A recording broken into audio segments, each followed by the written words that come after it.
All right, so we have a little bit of somewhere between a panel and a little bit of the debate. So I'll introduce our speakers here, and then the premise here of this particular is just to kind of talk between IT and OT, challenges and things like that. So that's really, and then at the end, hopefully we'll have a few questions from the crowd if you have anything. But let me go ahead and introduce our speakers. I have Eric May. Eric May, to my left, your right, is the manager of ICS OT security at Chevron Phillips Chemical and has been focused on this area for the past 17 years. He has a master's in information systems from U of H. Go Cougs. I think we have a professor from there he is. Art Conklin's here. So yeah. So okay. He's here. Anyway. There you go. David Roach here as well. He is nearly 35 years in the petrochemical industry. And after several years at OxyChem, he came to CP Chem in 2013 as a control systems analyst at the Cedar Bayou facility, working with alarm management and process automation application support. So please welcome Eric and David.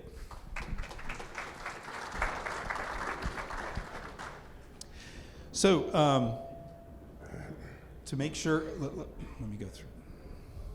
Should have had that up earlier. So let's start with the first question, right? So implementing new technology in an OT environment. So actually, Eric or David, who wants to start on this one? I'll go ahead and start. Okay, very good. Let me give a little background first on, you heard me, maybe I should sit farther away from David, but you've heard that I kind of focus on OT part of my career, so why am I kind of representing IT? So I started with Chevron Phillips Chemical on the IT side, supporting traditional IT systems. Opportunity to support our data historian. For those of you who know, most of the data coming into those historians are from OT systems. So when we formed our ICS cybersecurity team, I jumped on board on that and implemented basic block and tackle things, segmentation, controls, AV, things like that.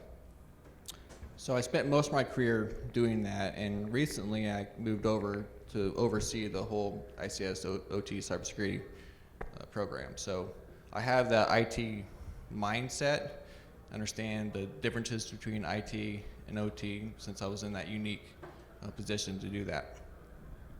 I think it was Chris had a dad joke earlier, so I'll try to start off with one as well. So why do IT and OT not get along? It's really because IT always wants to move fast and break things, and OT wants to move slow and fix things. How many people are from IT here, or part of the IT organization? Okay, good. I thought it was safer to start with a joke on IT side than OT side, given the conference. Dad jokes are very welcome here across the board. So yeah. Even if a Q&A, you have a dad joke instead of a question, that's cool too. Certainly. Right. Anyway. So, kind of, why is that? Why is IT always trying to force down a new technology? Why are they always trying to move so fast? And it stems down to IT. We've been charged with being innovative in these companies. We're trying to have an agile mindset. I don't know if you've heard those. I thought it was funny when we're talking about being agile and fail fast. I'm like, well, that doesn't sound smart in OT security, right? We shouldn't be failing.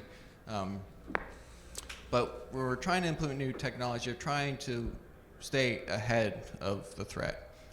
I know you've seen in the news that more and more of these threat actors are targeting critical infrastructure, and the board and senior directors are seeing this in the news, so they're asking, it seems like the CISOs more and more now, what are you doing to protect these systems? And they may or may not have an OT security program in place, but their first thought is, okay, if this has worked well in IT, we've been doing this for many years, so that's at least attempt to do that first. And with that mindset of we're trying to be innovative, we're trying to stay ahead of adversaries, that's deploy new technology. So I think the second part of one of those things is, why are we maybe pushing down similar or the same technology from the IT side that maybe already is implemented at a site? And that is around IT wanting to come up with an enterprise solution.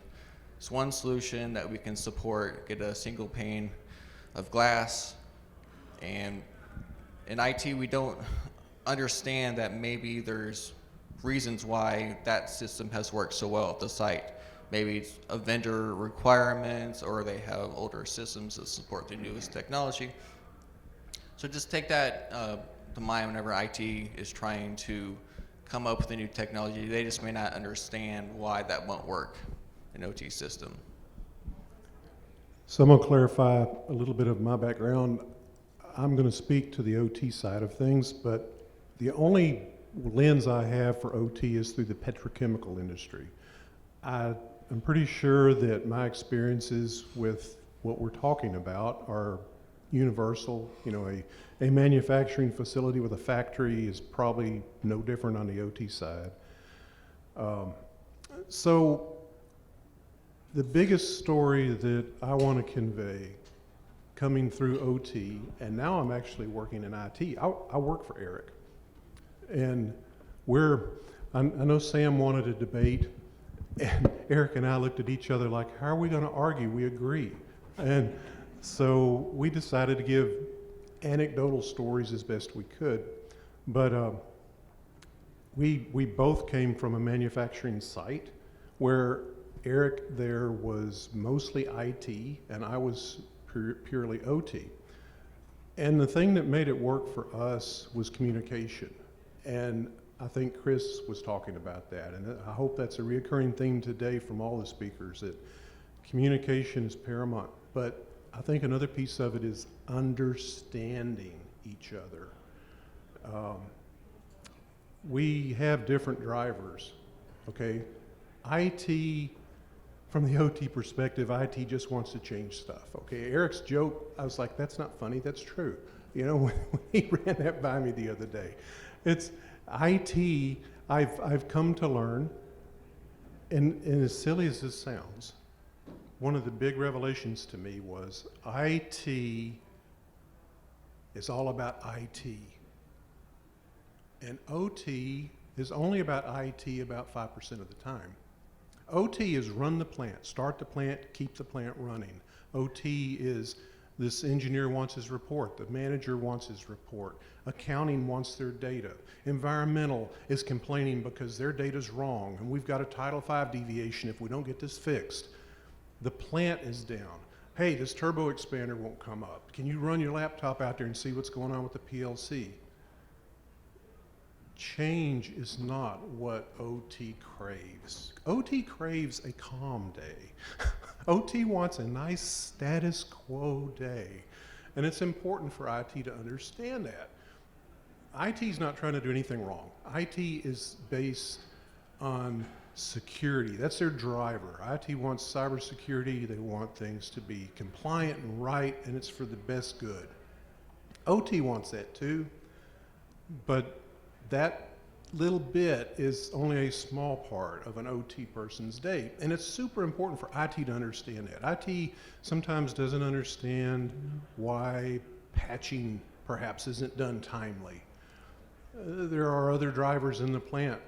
We heard about a turnaround. Sometimes in a factory, you got to wait till you have a shutdown before you can upgrade some of these systems. IT understands this, but it doesn't help to forget that IT really doesn't understand OT's world, and OT really doesn't understand IT's world, and we do all have to get along. So it's more than communication. It's also understanding the drivers. I think that will help with that. So our first slide, I can't read it. Okay, Eric wants to do what?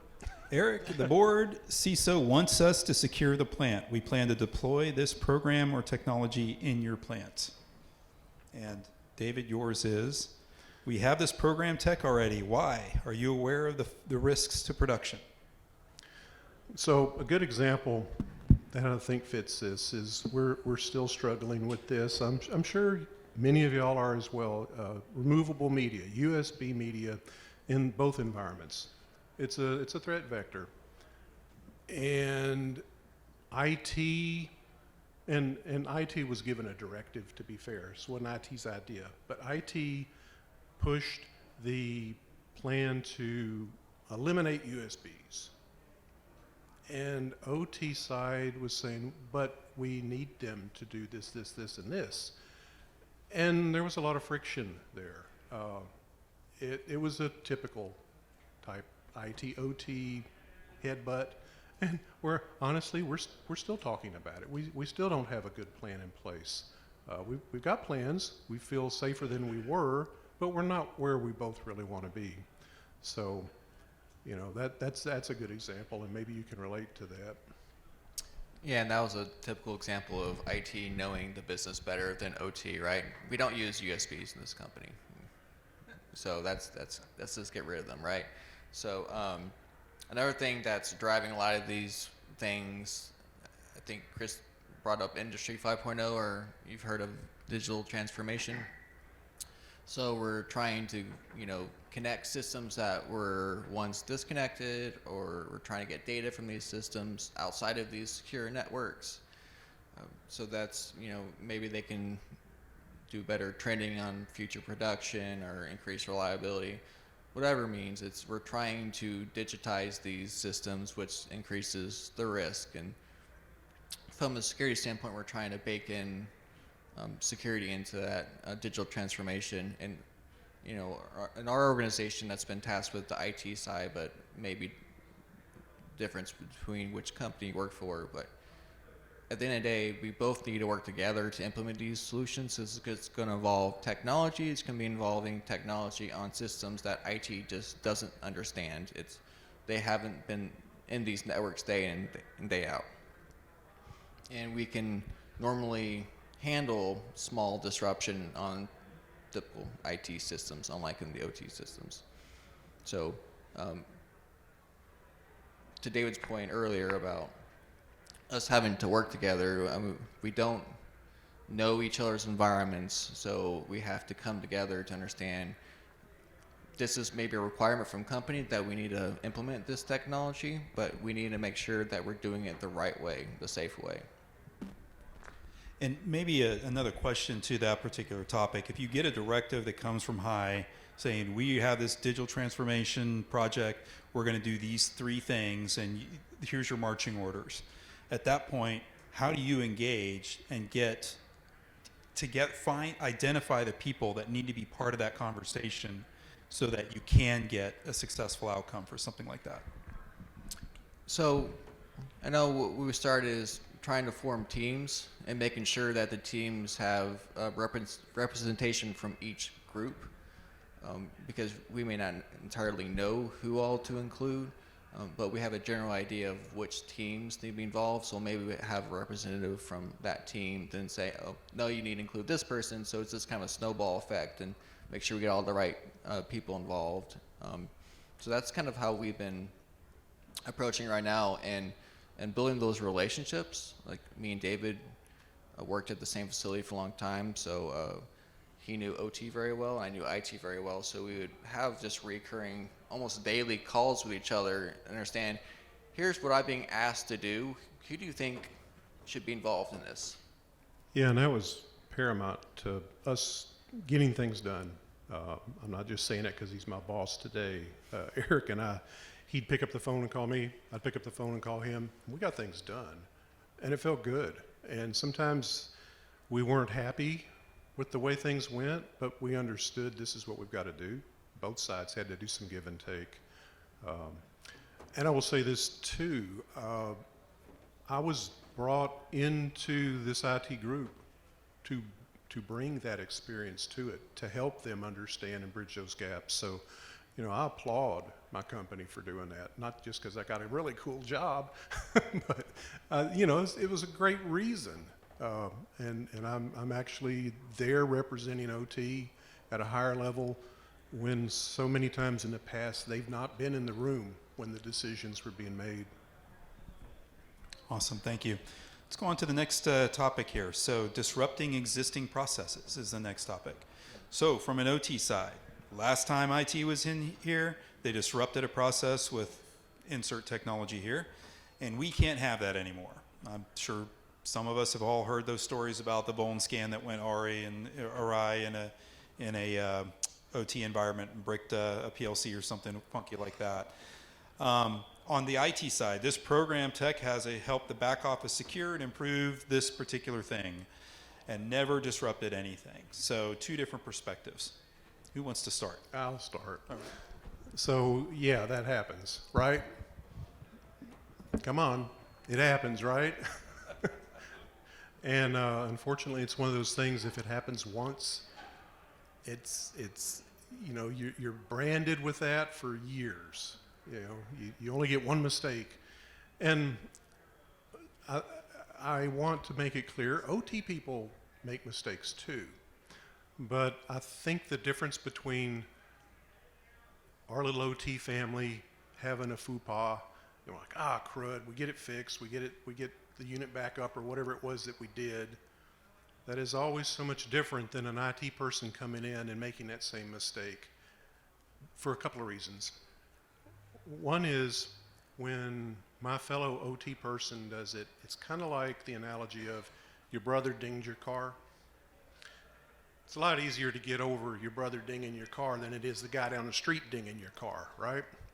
Well, we can fix that. We communicate more.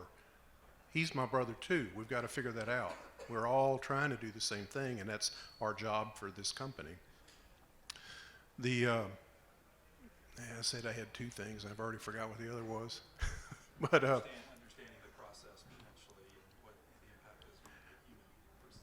yeah, the other thing. Thank you, Sam. The other thing is, and I'm having to dance around this one because I don't know how to actually say it well. It's the OT people that will be at the plant Christmas Day at 3 a.m. Sunday, all day and all night, trying to get the plant back up and running. It's rarely, if ever, the IT people doing that. It's a different feeling about the ownership of the actual frontline part of the plant because you're there. You're there in the trench more than the IT people are. You're visible. You're right there beside operations, who is everybody's customer. We've got to remember that. And you're part of the profit center. You're part of where we're actually making the money. Whereas IT is a little removed from that. IT is part of a cost center. IT may not be out there at 3 a.m. helping you get that database back up. So, yeah, OT people will tend to be a little pretentious. We're a little proud of ourselves. And I guess it's important for OT people to understand that, you know, you put your pants on one leg at a time too, and we're all here for the same reason. Sometimes it's hard to remember that.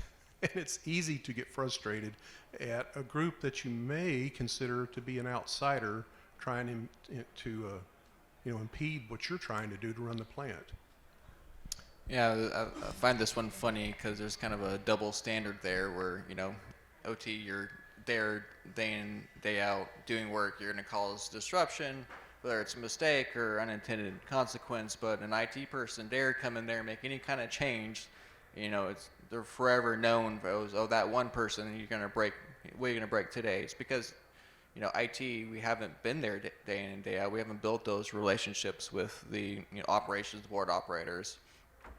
And honestly, you know, IT is a cost center, right? So we've always trying to be innovative in our approach. We're trying to find automation ways to do things faster, to save the company money, to justify our existence, right? So that hasn't gone well when you're trying to do the same thing in an OT side. So the very beginning, when we're trying to safeguard these systems, we're doing patching normal activities that done forever on IT systems, maybe minimal outage. Oh, you can't send an email or check this website, or it's an inconvenience. So doing those same things on the OT side and causing disruption, it might be minor, it doesn't matter. You're somebody new doing something they're not familiar with, and you're causing disruptions. And IT has done a bad job of I think explaining why they're there doing these changes. I mean, why are we trying to safeguard your systems?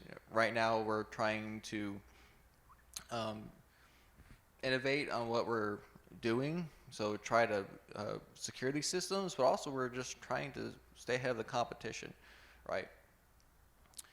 So when we're doing these things, we're not explaining, okay, yes, we're trying to do continual improvement. We're trying to learn from our mistakes, but at the end of the day, we might cause a minor disruption now, but we're trying to make this system more resilient.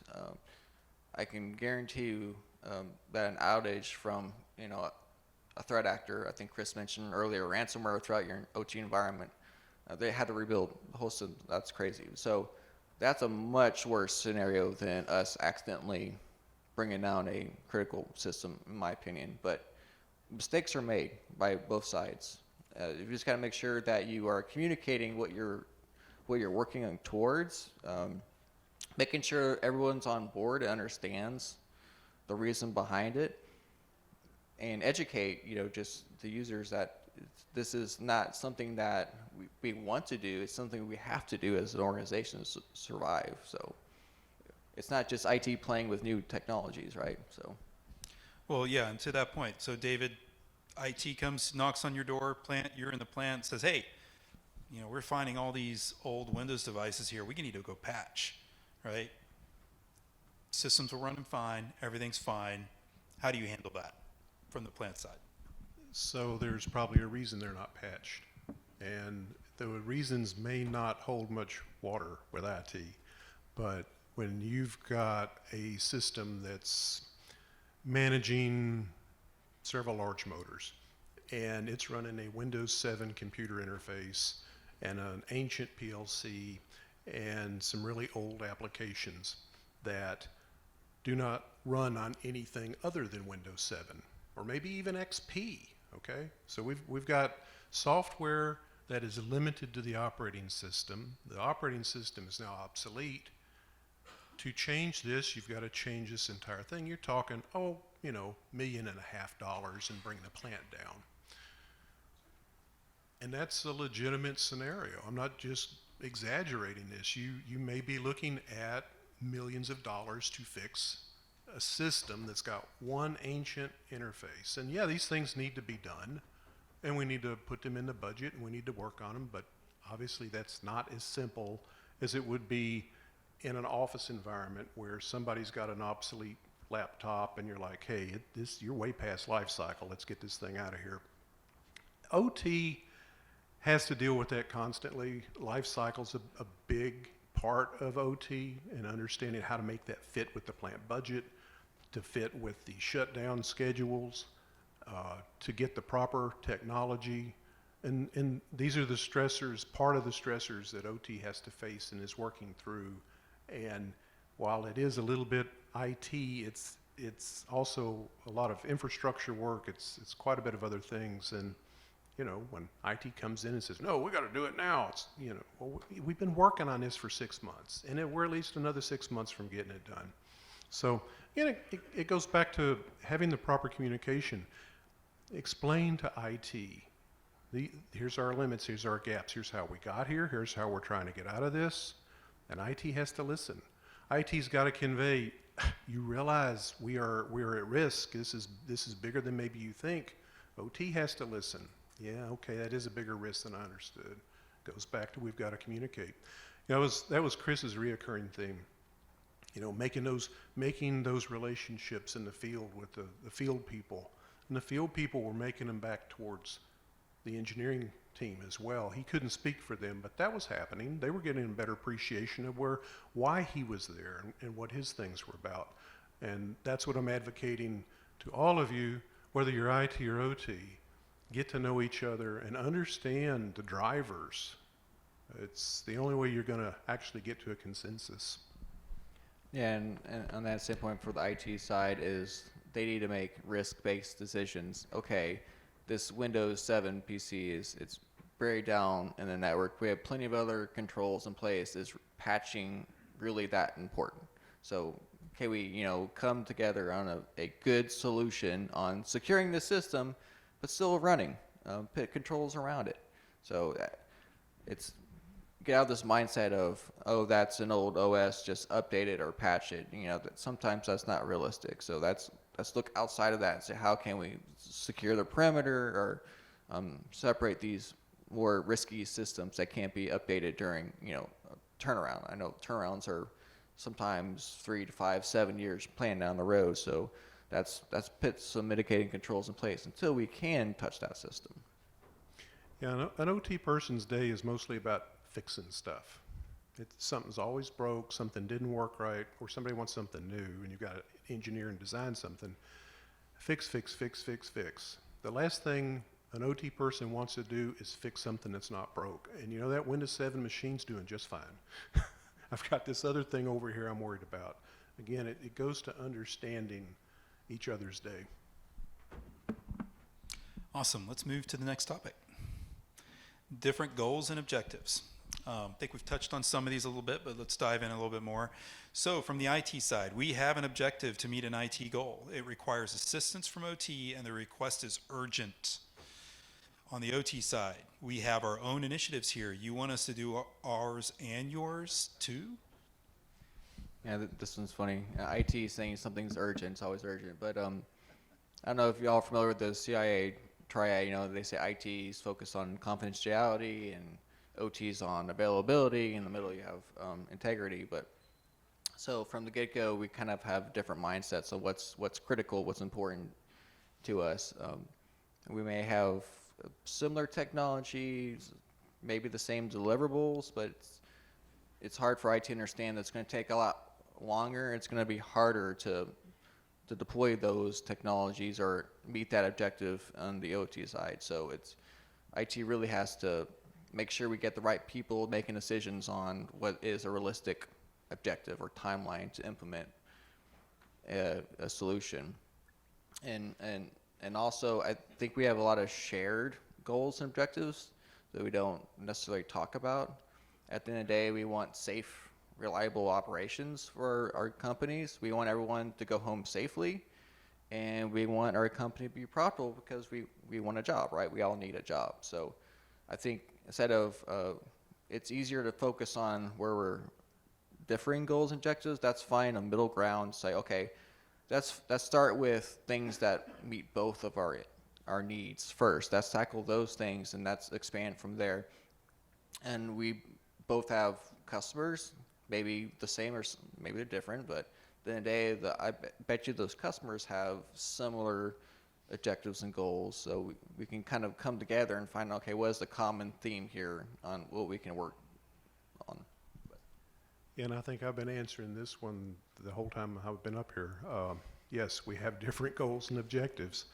IT is typically bolted to the CEO, okay? And when you're looking at the org chart, it starts that high and it goes straight down IT. OT is typically connected to the manufacturing group, the engineering group, the technical people. They go up through the manufacturing org to get to the CEO. Totally set of different objectives. And it's the family we're in. It's every meeting we go to, we're talking about run better, more efficiency, get the data out, do this, do that. It's a very different mindset. It's a very different game. So again, it goes back to making the effort to tie these two together, understand each other, pick up the phone, get to know your counterpart, and you'll get more stuff done. Yeah, we communicate, then we're seeing some patterns. Okay, this is where we're meeting in the middle.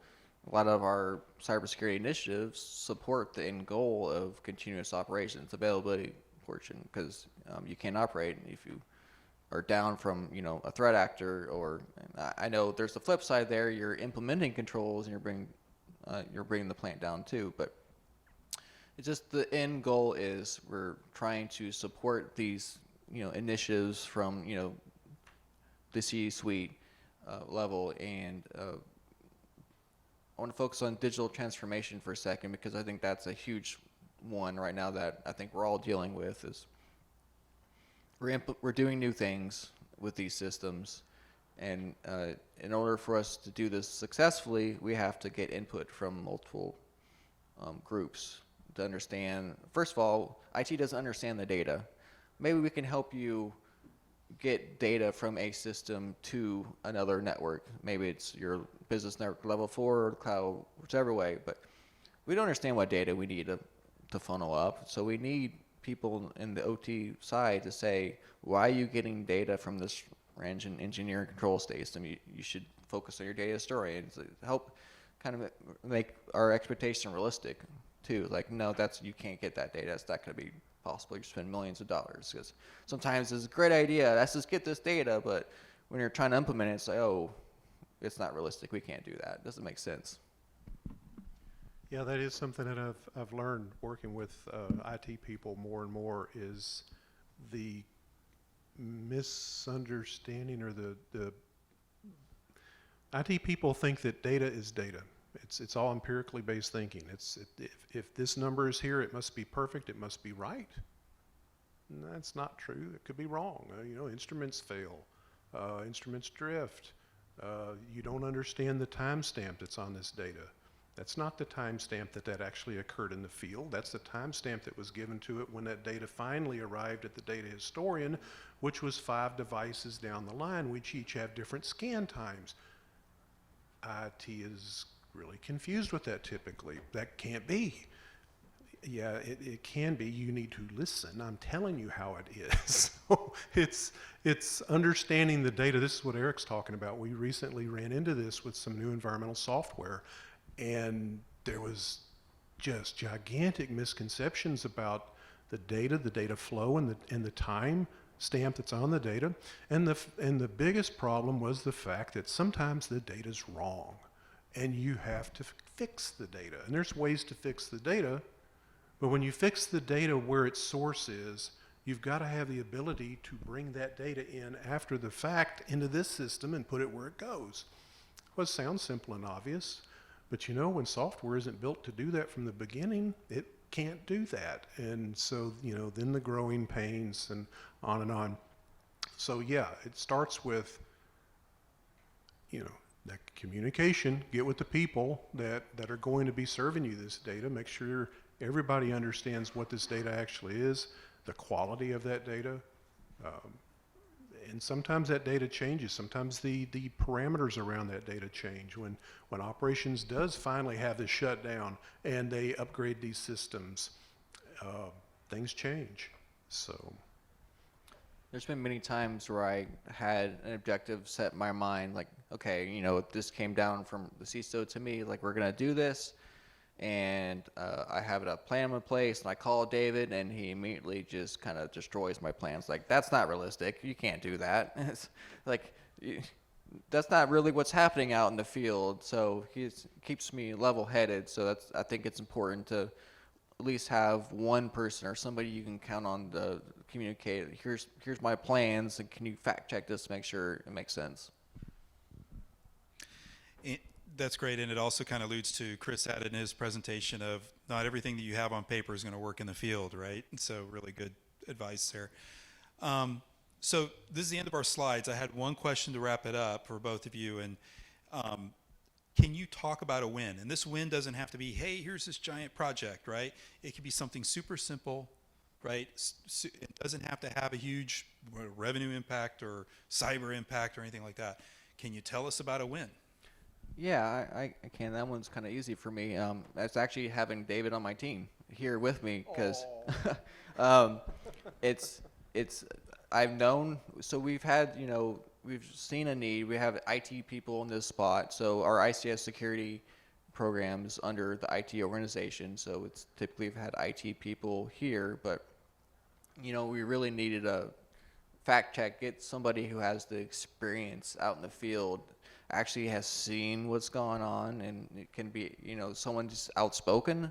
You can speak up, say, hey, this is wrong, this is not right, we should be doing it this way. You don't understand how you're going to impact the company, your customers. So that was a big win for me. He just joined the team not that long ago, actually, and just getting somebody with that mindset. And at the end of the day, I think it's harder to learn the OT, the operation side, the control side, it's a lot. I think it's easier to learn the IT side of things on the security. Like, so to getting somebody with that background, that skill set to come on your team, and then just teach them security, and open up their eyes. Okay, oh, now it's starting to click. Now I see where we have risk out in the field. Yeah, I'm thinking about a time that actually led to Eric's job coming to the manufacturing site that we worked together. We had an audit coming up. Our company does self audits. In fact, the evil audit person is sitting right here, looking for opportunity to throw something at us. And we had an audit coming up at this facility where I had been, and it's a very large facility. We've got a lot of OT devices. There's almost 400 Windows servers in the OT environment, same amount of Windows workstations, hundreds and hundreds of network switches. I couldn't guess how many PLCs. You get the picture. It's a big site. Part of audit required good network drawings and a good inventory. And that's the backbone of any OT program, to make sure you're patching things right and doing basically everything. It all starts with, do you know what you got, your inventory. Our inventory was a shambles. It was really bad. And IT and OT, all the departments within OT understood the need, got busy, worked on developing a decent inventory, and we worked together on that. And what was kind of funny was, once the realization of how much equipment was really in the field, it led to the observation that probably need a supervisor and some more headcount in that group. And that's when Eric's job became new and created, and he came on board. And it was the best thing that happened to our facility, because it really helped get everybody in line and get things going.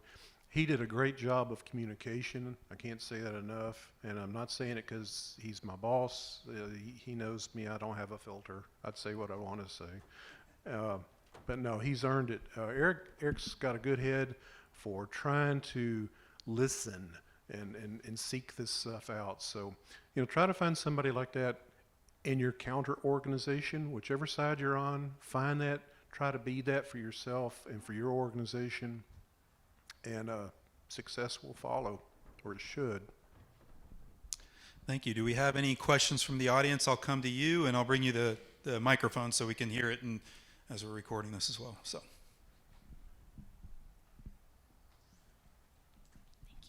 Thank you. Hi, I'm Rafia with Colgate. I had a question for both of you. So, how do you deal with situations, or suggest dealing with situations, when plant is willing to accept a risk, a vulnerability risk, IT risk, security risk, and the IT organization does not see eye to eye? Yeah, that's it's pretty common, right? I'll say from an IT perspective, we've had that situation.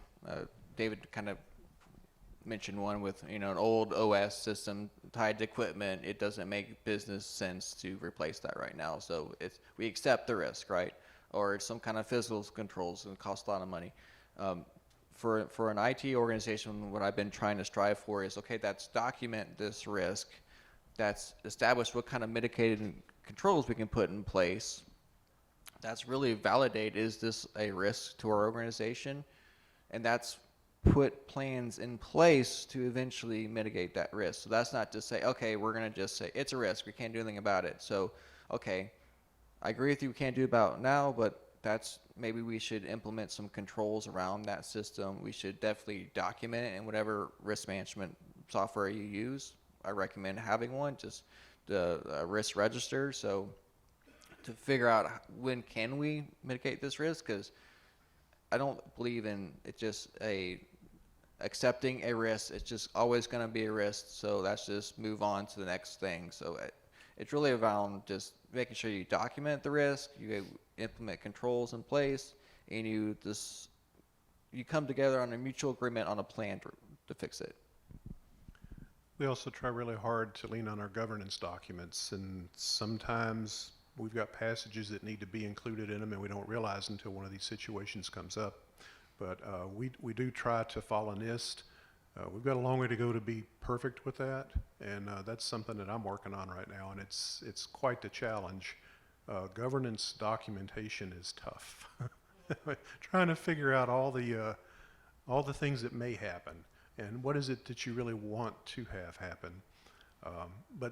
But if you can leverage that, at least in our environment, when we have governance documents that either allow or forbid, however the case may be, when you've got a situation that, oh, well, we're just going to accept the risk.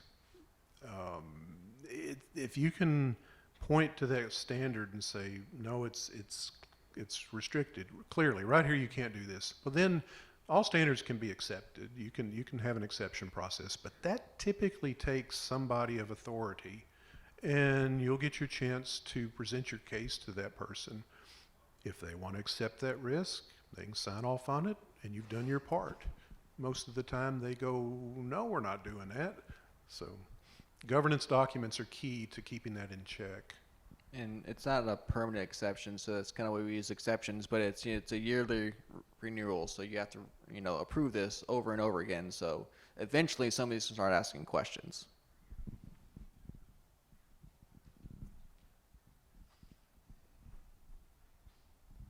Hi, Itala Luton with WM. I wanted to follow up on that question about governance. Have you made progress in having approved policies and standards for IT and OT together, separate? That's one question. And the follow-up is, when somebody has to accept the risk of not patching this Windows-based system because it controls this process, it's not high risk to the business, who owns accepting the risk? Is it the IT department, or is it the plant, the operations department? I'll tackle the first one. So right now we do have separate, but since we actually recently joined with our global IT security team, we are actually a separate entity. About a year ago we joined. So now we're working on, can we put these documents together? David's well aware that that's all he's been doing right now is governance. It's very exciting, right? So he's working on this. Let's get these up to par and where we need to be, and let's start seeing where it makes sense to combine. So I think it's going to be baby steps on combining these together. You're always going to have different language for each one. There's not going to be one standard. It just kind of documents them all. And on the exception approval process, right now we include multiple parties. So we have our CISO approves it. I have to prove it. Usually the site's IT manager has to prove it. Right now we're getting in some of our central engineering controls. So usually we try and involve people outside of IT, people in OT, and also people in other supporting roles.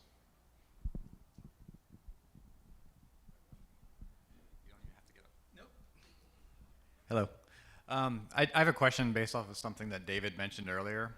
So he said that the IT department has a direct link to the CEO, essentially.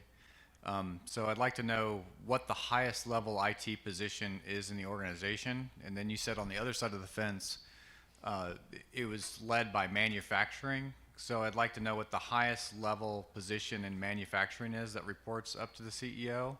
And then if there's ever an instance where those two people have to communicate to make a risk-based decision, and how you've kind of escalated that and made that work if possible. Just one scenario. Okay, I'll try to answer this. It's probably going to take Eric and Randall to answer it properly, though.